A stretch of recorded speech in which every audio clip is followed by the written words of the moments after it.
Hello, my name is Landon Whitsett. Welcome to another edition of Between Two Plants. Actually, in this case, we've got bouquets of plants, but you know what I mean. I'm here with my special guest today. This is Rob Dyer. Is it Robert? It is. Oh, it is. It's Robert Jerome Dyer. Robert Jerome Dyer.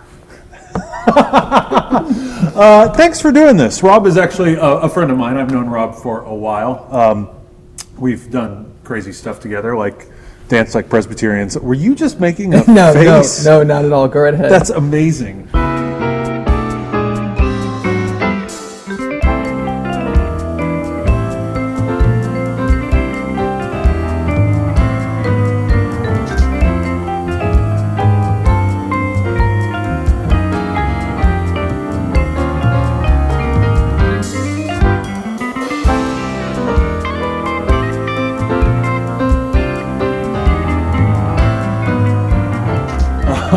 But we have danced like Presbyterians. We have danced. We did a wedding together, and then we were stupid, and Yes. we embarrassed our children at the reception is what we did. We I did. think, right? We did a great job of that. We're very good at that. Yes. I'm here talking to Rob today because we, Giddings Lovejoy Presbytery, a few weeks ago, you were asked to share about the wonderful stuff that's happening here at Belleville, First United Presbyterian Church here in Belleville, Illinois. And during the middle of Rob's presentation, I was the obnoxious guy who sent him a text message during his presentation and said, "This is amazing. I want a lot of people to know what has happened here at Belleville, because it's actually kind of simple and complicated all at the same time." Yeah. Wouldn't you say? Yeah. So yeah. why don't you just launch in and tell us what's been going on here, and try to help our viewers, our tens of viewers, right. understand why I was so compelled to talk to you. All right. Well, beyond my obvious good looks and sparkling personality, the Right. desire just to spend more time with me. Absolutely. Why do birds suddenly... Sorry. Yes, I accept your apology. Things here really started with an assessment that we did of our church. We engaged the services of a group called Ministry Architects, and they had done a great job of transforming our youth ministry program. We had doubled our number of kids, we tripled the number of our volunteers, and we said, what would happen if we could have that same kind of transformation for our entire church? So we brought them in to kind of look at the entire church, and they did an assessment of our church, showing our strengths and our challenges and all this. But there was one sentence in the report that I think was the launching point of everything that we're doing now at the church, because it hurt. Oh. So I brought that page from the report with me. And it's in a section where it's talking about how there is a sweet, sweet spirit in this place, and that the people here in the church, like a lot of mainline congregations, feel that it's not necessarily always talk about Jesus in the Bible. It's just better to live out the faith. Here's the sentence that stuck with us that people kept quoting over and over again. To a newcomer, the church runs the danger of appearing to be no different than a good Kiwanis club or other service group. Oh, yeah. Yeah. Oh. So after we took that dagger, twisted it, and pulled it back out again, and it just kept coming up. Yeah. I mean, the report was lengthy, but this one sentence kept coming up in conversations, and it made us think, well, how are we any different? And the first thing that came to mind was that, I've never been a member of Kiwanis Club, but I was a member of a Rotary Club, and what I remember was that if I didn't show up enough, I could get kicked out of the club. Yeah. If I didn't pay the dues, I could get kicked out of the club. If I didn't go make funnel cakes for the craft fair for the fundraiser, I could get kicked out of the club. Yeah. Now, they didn't kick people out of the club left and right, but the idea was there was an expectation, and that what we were doing had a purpose, and that it was important that you participate. It wasn't just a matter of like, oh, thank goodness you're here, now let's go out and serve the community a lot. Right. So that kind of got us thinking, and we did a whole retreat where we brought in everyone was welcome to come and be a part of this, and we came up with these goals for our church, these crazy, dream big kind of goals, but they were simple goals. And the funny thing about it is that when you first read the goals, when you first look at the goals, you think, well, that's no big deal. Well, yeah, I mean, sure, we should be able to do this at church. And then you start to think about it, and you think, ooh, this could be challenging. And then the last stage is where you realize this is really sad that this is challenging. Yeah. So the goals that we have for our church. Before I ask you about the goals, Okay, I want to stay on this on the Kiwanis real quick. yes. Because this is a conversation I have had not only with congregations I've served when I go do session retreats, etc. It's an interesting idea to wrestle with, because there's something great about like the Rotary. There's something great about Kiwanis. There's something great about the Absolutely. There's something marvelous about those things, and I think that what that report is revealing is similar to something that I've discovered, is that church has become kind of stale in its understanding of its place in a community. Does that make sense? Do you think you buy that? I think I do. I think that we are a great not-for-profit organization with religious ties. Oh, yes. And a I think weekly pep rally. A weekly pep rally. And we do good work. Yeah. And it's not to say that, for example, that the Kiwanis Club or the Rotary Club aren't excellent organizations. Exactly. And we might have excellent churches, that we are very good at doing things, doing certain types of things. But at the end of the day, what are we supposed to be about here? Yeah. And if we're able to do all this, yet we can't talk about our faith, yet we hold a very low set of expectations for one another and low accountability, what are we really doing here other than making just a glorified kind of cruise ship experience where we'll just keep you entertained and about things, and we'll just try to keep everybody happy. So the goals that you all developed, and I want to ask you to share those with us, are recognizing that idea. We have almost become a nonprofit social service organization, and I'm suspecting, because I know, that the goals are really meant to add back in a piece that maybe the church had and has forgotten about who it is spiritually. Acknowledging service is spiritual, but yes, yeah. and it's supposed to take the core things and lift them up and set some accountability measures against them. Right. We didn't come up with crazy new ideas. We just took the basics of what church should be doing very well. Right. And then just set some benchmarks.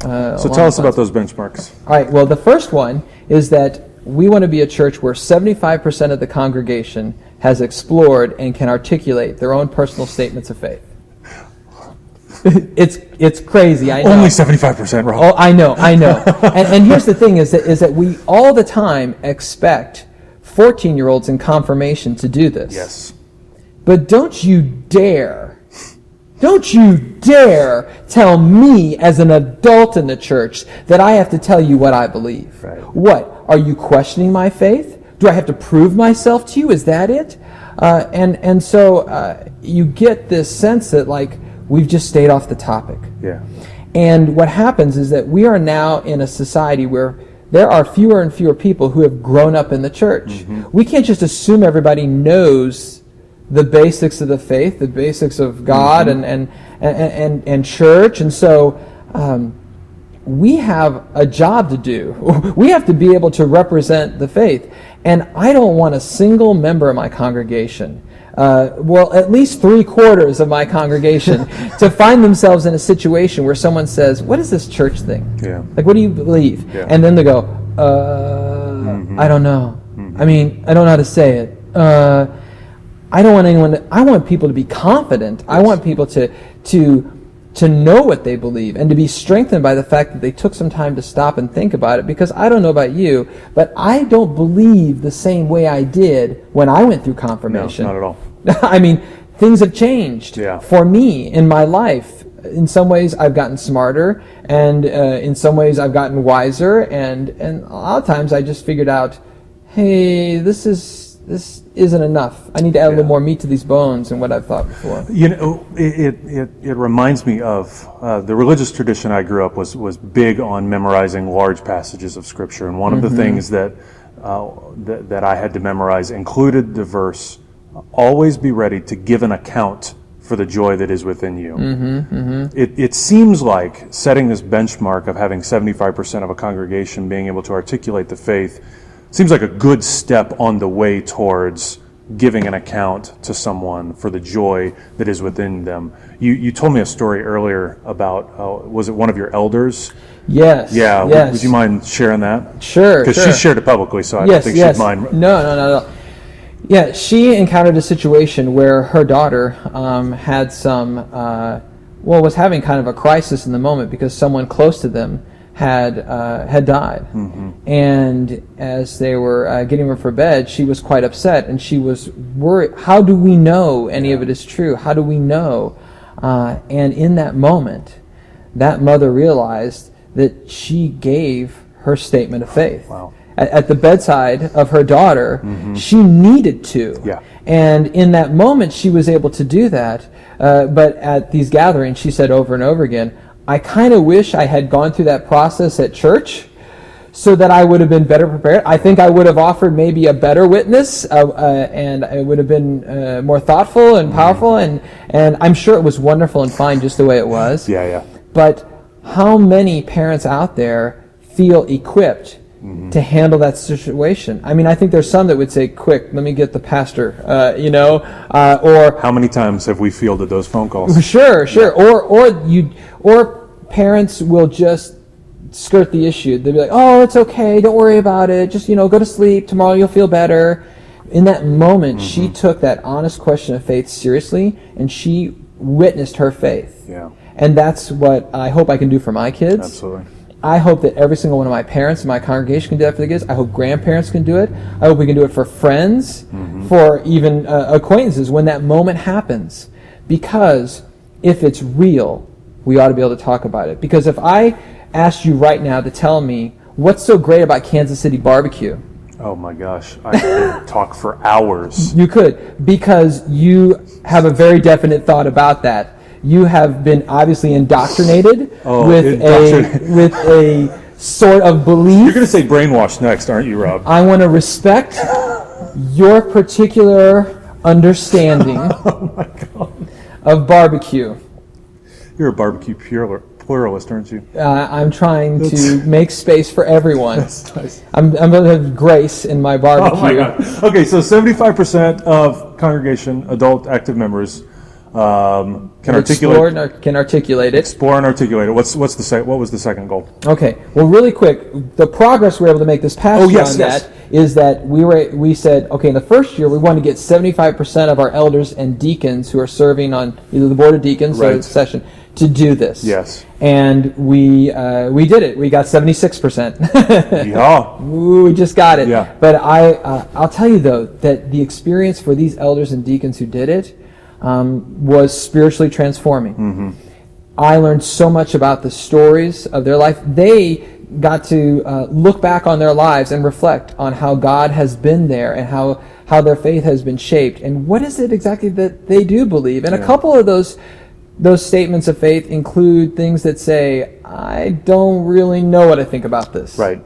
Or I'm not sure about this. Yeah. And so it's okay to be a believer with still questions. Absolutely. And so that's been really good. Now, the second goal that we moved into was that we want to see, you're going to get a theme here going, 75% of our congregation is involved in a group that has spiritual growth as its focus. Nice. So it's to say that, we have lots of great groups here that are that have great fellowship together and they enjoy one another.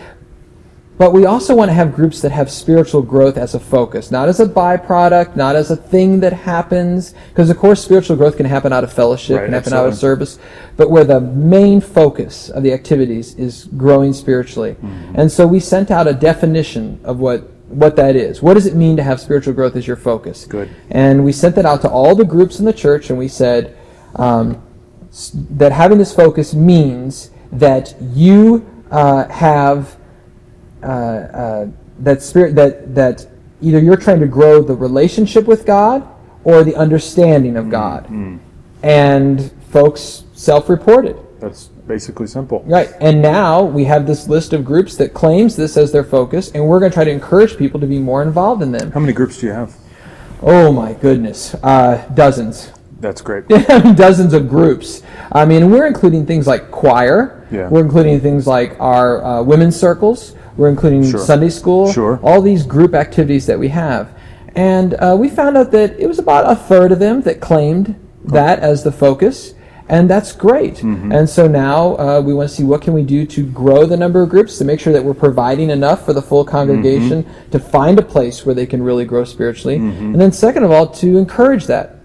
So that's the second goal. Great. The third goal that we have is that we are going to have 75% of our congregation go through our equipping ministry process so that they will know their gifts, their talents, their passions, and find a way to plug in. Yes. And we have jumped full force into this. We got engaged with the Equipping Church, the Sue Mallory's book, and really embraced this. We now have ministry descriptions of all of our volunteer ministry positions in the church. We did that last year to get ready for this. We now have a process that people can go through that will help them identify what their gifts, their talents are, and then we can actually match that to potential opportunities. And it's not just a big recruitment tool for our church. The idea is to present these as opportunities, but we have a lot of volunteers. We're not shy on volunteers at our church. We're very blessed that way.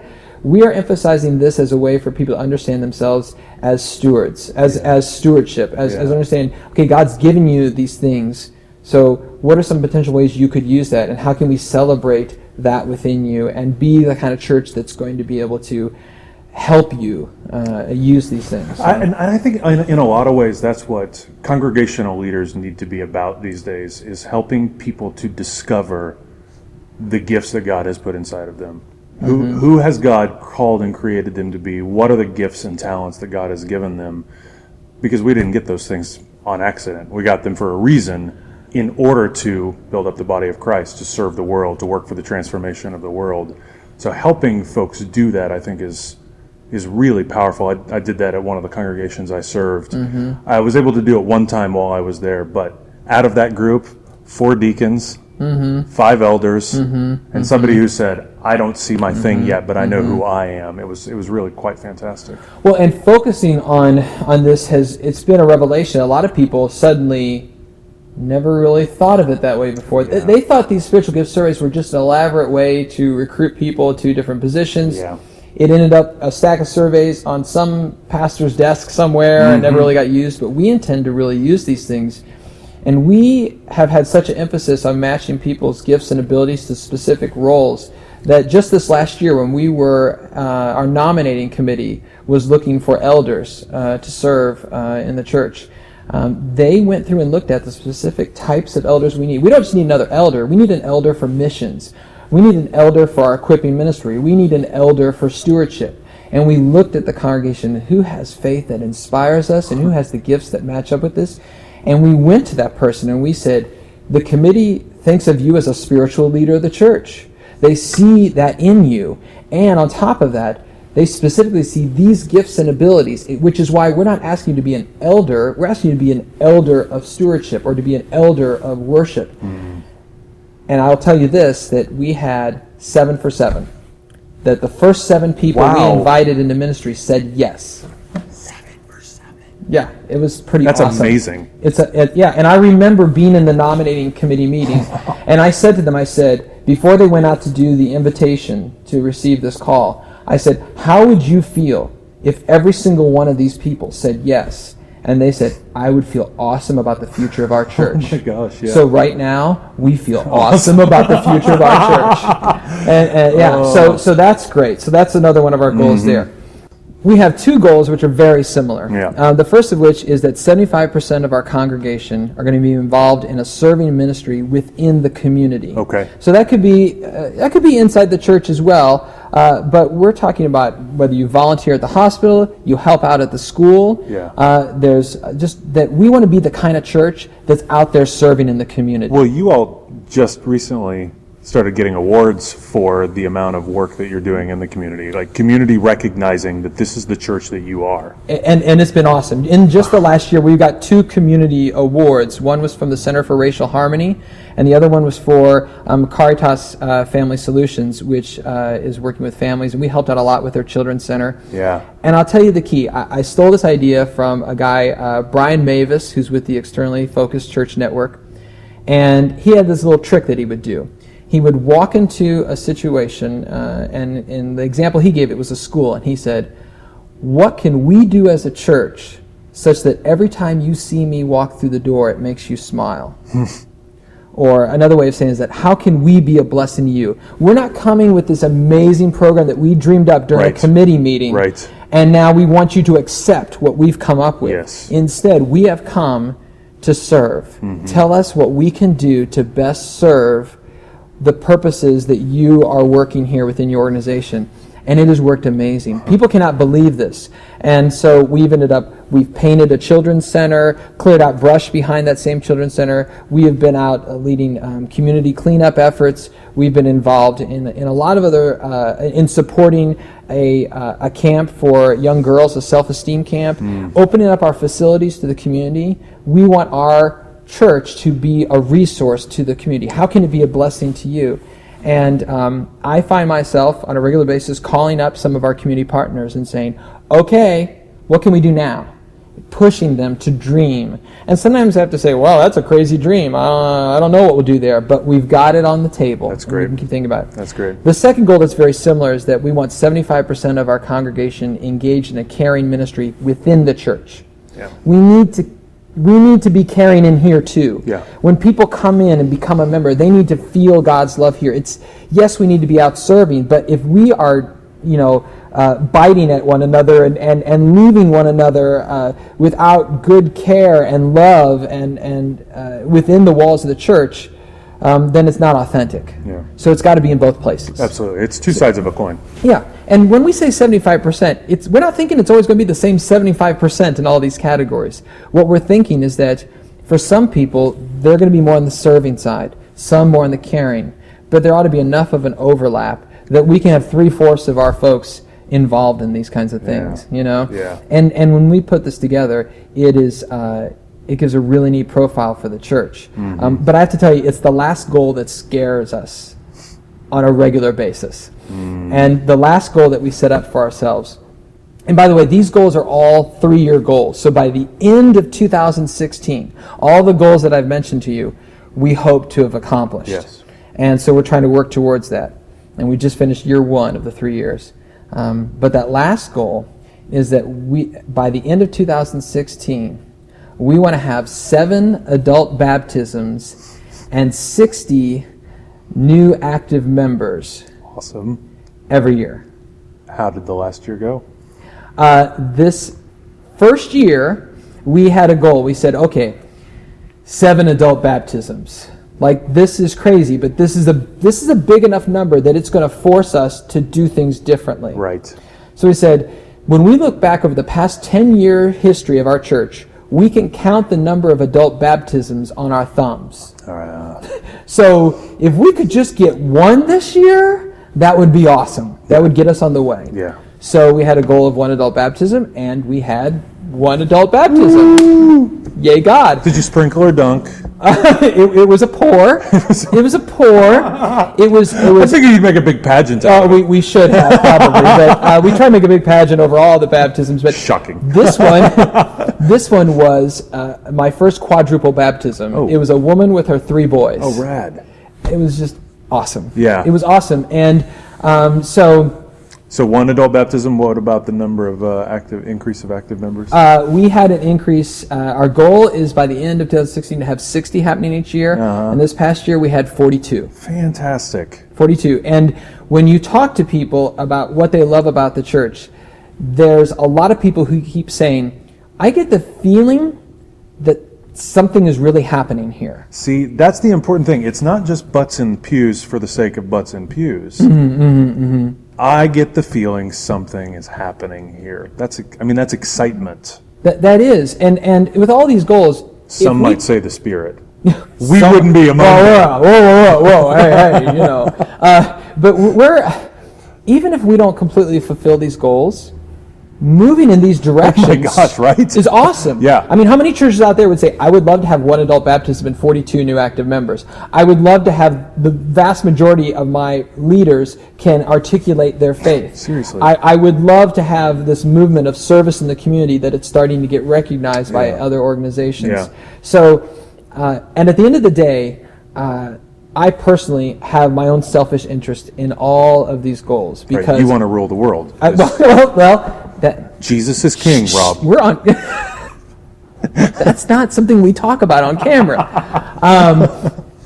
I'm also, in addition to being the pastor of this church, I am a father of 4. Yeah. And I realize that this is the church Yep. that is going to be my kids' church. This is the church they're going to grow up in. And if we move down this road, it means that my children get to grow up in a church where the majority of people around them have explored and can articulate their faith, can speak about their faith. That my kids are going to grow up in a congregation where the majority of people are engaged in actively growing spiritually, where the majority of the people know their gifts and talents and have been led in ways that maximize that use of talents for the glory of God. That my kids get to grow up in a church where the majority of people are out serving in the community and are caring for one another inside, and on a regular basis, my kids are going to get to see a new person come to Christ. And more people coming to be part of a movement of what Christ is doing among us. I want that so bad for my kids. Absolutely. I mean, who doesn't want that for their kids to get to see that? And so I'm motivated as a pastor. I'm motivated as a parent. I want to see this happen, and I think that God's going to do something with this. I know God's already doing things. This place feels alive. I've got people. I have the feeling something is happening. Something is happening around here, and it's so much fun being pastor here. That's awesome. And as I run into pastors or elders from other churches, they'll say, "Oh, I don't know, but at our church things are different." And I will say that I feel like I got a bit of a stacked deck here. I mean, I have a really, really good situation here. I have been blessed tremendously with the leadership here and the people who are here and the spirit of what God was already doing long before I ever showed up. Right. But I believe there's some very basic principles of dreaming, of setting up goals that challenge you, of setting up things that you can actually measure and hold yourself accountable against. Yes. And I believe that this can be replicated. And I personally want to be involved in helping mainline congregations become places where people are not just recipients, but also ambassadors of real spiritual transformation. Well, then, at the end of this video, I'm going to kind of give a little bit of your contact information, if you're okay with people calling and emailing. I would love that. Yeah. I would love people call me, email me. I would love to be able to help other churches as well. I would love to take some of the great leaders that I have at this church that are making me look really good as a pastor, and I would love to share them with other churches, and we can Skype, we can talk over the phone, we can all get in a van and come to your church and hang out with you for a little bit, or you can come here and receive hospitality from us. But we want to see this multiply, because if it just happens here, well, that's great. But if we could be part of something here that helps other churches, that helps other communities, that would be awesome. It would be awesome. It would be. Thank you for taking time. We've been filming confirmation curriculum all day today, and so Rob was gracious to take just another few minutes to talk. So thanks, man. Awesome. Dude, so good to see you. Good to see you too. We'll see you next time on Between Two Plants. Two Plants. Yes. Peace.